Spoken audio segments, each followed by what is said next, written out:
Count की। 7600 करोड़ रुपए के मार्केट कैप वाली इंडोकाउंट बेडशीट्स, बेड लिनन, कंबल बनाती है। अब कंपनी बेड लिनन में दुनिया की सबसे बड़ी कंपनियों में से एक है।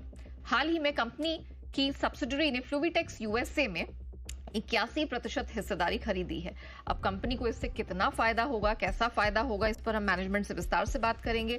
साथ ही जो मौजूदा डिमांड ट्रेंड है, नए प्रोडक्ट लॉन्चेस हैं, विस्तार योजनाएं हैं, इन सब पर भी डिटेल में हम चर्चा करने वाले हैं। आइए जोड़ते हैं कंपनी के ईडी और सीईओ मिस्टर के लालपुरिया को। Mister Lalpuriya sir, good afternoon, बहुत स्वागत है आपका जी बिजनेस पे। सर, सबसे पहले तो ये जो आपका रिसेंट आपने एक्विजिशन किया है 81% का यूनाइटेड स्टेट्स ऑफ अमेरिका में, इसके बारे में हम समझना चाहेंगे सर। किस तरह की सिनर्जीज आप एक्सपेक्ट कर रहे हैं और आपकी ऑपरेशनल एफिशिएंसी और यूएस के मार्केट में आपकी पकड़ इससे कितनी मजबूत होगी?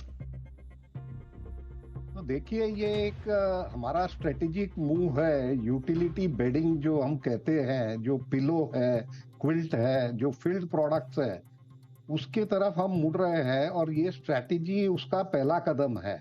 तो ये कंपनी लेने से हमारी कंपनी को यूटिलिटी बेडिंग में एक प्लेयर समझा जाएगा और हमें इसमें काफी अपॉर्चुनिटी दिख रही है आगे। और ये जो हम बेडशीट सप्लाई करते हैं, उसके साथ साथ में ये रिटेलर जो है पिलो, क्विल्ट और कंफर्टर जो फील्ड प्रोडक्ट है वो खरीदते हैं। तो ये कंपनी जो है एक बहुत बड़े एंकर कस्टमर के साथ जुड़ी हुई है और उन्होंने हमें 4 साल के लिए कमिटमेंट दिया है, जो कि हमारा रेवेन्यू उससे करीबन 125 मिलियन के करीब का कमिटमेंट उन्होंने हमको 4 साल का दिया है। आज के दिन ये जो फैसिलिटी है वो कोलंबस ओहायो में सिचुएटेड है और ये रनिंग कंपनी है और इसका प्रोडक्शन जो है आज के दिन 4-5 साल से ये लोग उनको सप्लाई कर रहे हैं और प्रॉफिटेबल कंपनी है। और आगे चल के जब हम इसकी पूरी क्षमता को यूटिलाइज करेंगे तो फुल कैपेसिटी यूटिलाइजेशन में हमें $50 मिलियन का रेवेन्यू इससे नजर आ रहा है। इसमें हम थोड़ी बहुत एक्सपांशन की भी जगह जो है उसको हम अगर जोड़ेंगे तो हमारा रेवेन्यू करीबन 70 मिलियन की तरफ हो सकता है। तो ये एक इकाई जो है वो हमारा पहला कदम जो है यूएस मैन्युफैक्चरिंग की तरफ भी है। और सेकेंडली जो यूटिलिटी बेडिंग में एक बड़े प्लेयर के पैमाने पे हम लोग आना चाह रहे हैं, उसका पहला कदम हमारा सक्सेसफुल लगता नजर आ रहा है। तो इससे हमारी कंपनी को न कि ही रेवेन्यू में जोड़ होगा, लेकिन इसमें प्रॉफिट मार्जिन भी जो है, जो करंटली 15% है, वो बढ़कर हमें 16-17% जब ऑपरेशनल लेवरेज होगी तब उसमें बनता हुआ नजर आ रहा है। इसमें कब से रिफ्लेक्ट करने लगेगा सर, ये जो आप रेवेन्यूज की बात कर रहे थे? ये FY26 से जो फुल रेवेन्यूज आएंगे। इस जो अभी एक्विजिशन जो हमने अभी जो किया है उससे हमें 6 महीने का रेवेन्यू तो हमारी बैलेंस शीट में जुड़ेगा, जो करीबन 15 मिलियन का हमें लग रहा है कि रेवेन्यू इस साल जुड़ेगा FY25 में। और अगले साल इसका पूरा रेवेन्यू हमें 50 मिलियन के ऊपर लगता नजर आ रहा है। ओके सर, ये जो आपने एक्विजिशन किया है और जो ओवरऑल आप कैपेसिटी एक्सपेंशन की बात कर रहे हैं, इसे कैसे फंड किया गया है सर? और फिलहाल आपका करंट जो डेट लेवल है वो कहां पर है सर? देखिए, हमारी कंपनी शुरू से ही काफी कंजर्वेटिव है डेट लेने में और हमारी जो नेटवर्थ है 2000 करोड़ की है और हमारा जो लॉन्ग टर्म डेट है वो केवल 175 करोड़ है। हम लोग AA रेटेड हैं केयर और आइक्रा से। और ये जो अभी फंडिंग करेंगे ये हमें डेट और इक्विटी जो है हम दोनों लेंगे, इंटरनल अक्रूवल से भी करेंगे और थोड़ा बहुत डेट भी हम लोग करेंगे, इससे फाइनेंस इसको करेंगे। ओके सर, अगर आप मुझे बता सकें, आपने जैसे कहा कि यूटिलिटी बेडिंग इसमें आपकी पकड़ और ज्यादा मजबूत हो जाएगी। सर, इसका अभी ओवरऑल मार्केट कितना बड़ा है और आपका शेयर इसमें कितना बड़ा है सर? देखिए, ये एक सबसे बड़ी चीज है जानने की। ये यूटिलिटी बेडिंग जो पिलोज और क्विल्ट की है, ये शीट्स की जैसे 4.5 बिलियन एट रिटेल जो यूएसए में होम टेक्सटाइल का केवल शीट सेट का मार्केट है, उतना ही बड़ा ये $4 बिलियन का टारगेट मार्केट है। और इसमें आज तक जो है वो चाइना डोमिनेट करता था। और अब ये जो यूएस कंपनीज जो चाइना से इंपोर्ट करके शेल्फ इसमें वहां फिलअप करके सप्लाई करती थी, और ये एक मेजर डिस्ट्रीब्यूशन बिजनेस है कि क्योंकि ये हल्का होता है प्रोडक्ट और इसके डिस्ट्रीब्यूशन सेंटर के रिटेलरों के नजदीक होना पड़ता है।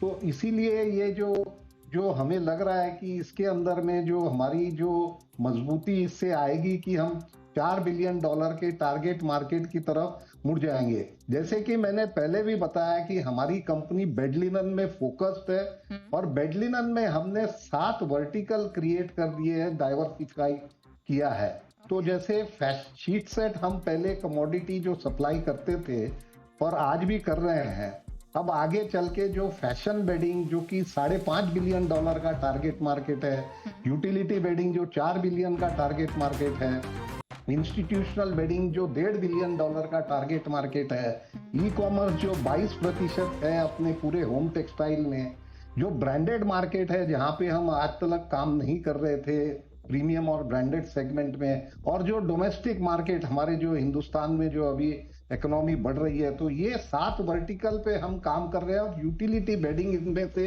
एक है। तो ये अपने आप में एक बिजनेस है, और इससे हमें लग रहा है कि आगे चल के हमें 3 साल में इसमें काफी एक बड़े प्लेयर के भूमिका में हम रोल अदा करेंगे इसका।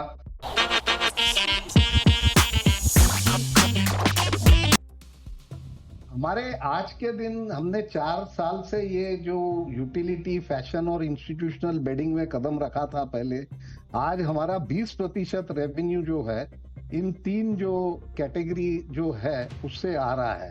और हमने ये प्लान किया है कि हम आगे चल के जो हमारी इंक्रीज रेवेन्यू में इसका 30% तक इसको ले जाएंगे, जो हमें आशा है कि हम कर पाएंगे।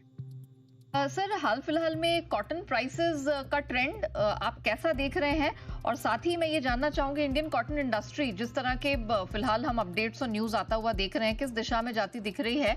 और पर्टिकुलरली आपकी कंपनी कितना आपकी जरूरत डोमेस्टिक प्रोडक्शन से पूरी हो जाती है और कितना आपको इम्पोर्ट करना पड़ता है, सर? देखिए, इंडिया में कॉटन की सिचुएशन काफी अच्छी है, काफी अच्छा क्रॉप हुआ है, और इस साल अभी मानसून भी बहुत अच्छा हुआ है, जिससे हमें आशा है कि जो हमारे कॉटन की जो रिक्वायरमेंट है वो काफी हद तक यहीं से पूरी हो जाएगी। और हम लोग पूरा इंडियन कॉटन ही यूज करते हैं, केवल जो थोड़ा बहुत ब्रांडेड कॉटन है जैसे सुपीमा कॉटन हुआ यूएसए का, इजिप्शियन कॉटन हुआ, कोई ऑर्गेनिक कॉटन हुआ, वो हमें जब बायर कहते हैं कि भाई वो उनको ब्रांडेड कॉटन को प्रमोट करना है, तो हमको वो थोड़ा बहुत इंपोर्ट करना पड़ता है, जो कि 2-3-4% से ज्यादा नहीं होता है।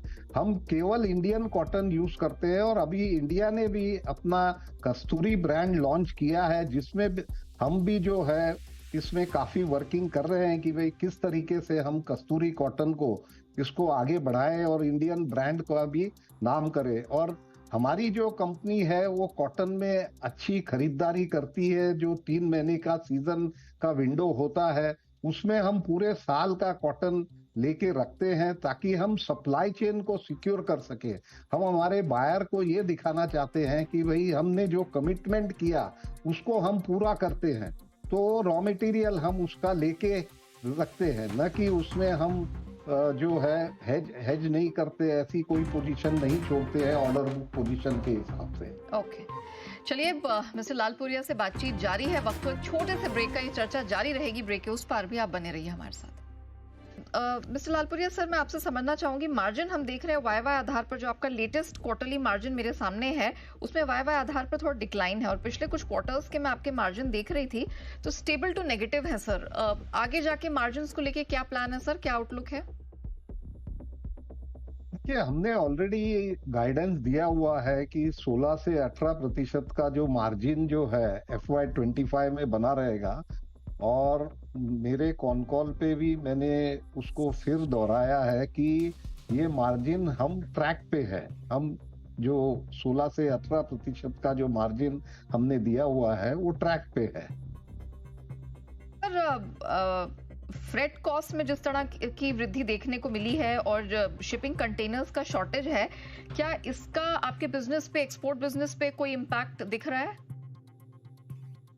ये दिख रहा है जी, थोड़ा बहुत तो दिख रहा है। हम लोग एक लार्ज प्लेयर है, तो हमारे जो रिलेशनशिप है शिपिंग कंपनियों से अच्छे हैं और हमारा काफी एक्सपोर्ट होता है यूएस से, तो हम काफी सालों से जो कर रहे हैं उससे दिक्कतें तो है इसमें जो, क्योंकि इसका कॉस्ट काफी बढ़ गया है। लेकिन 70% जो हमारा बिजनेस है वो एफओबी टर्म्स पे है, तो वो जो यूएस रिटेलर्स या और जो यूरोप के रिटेलर्स है जो बाई करते हैं वो एफओबी टर्म्स पे करते हैं, तो वो उनके खाते में जाता है।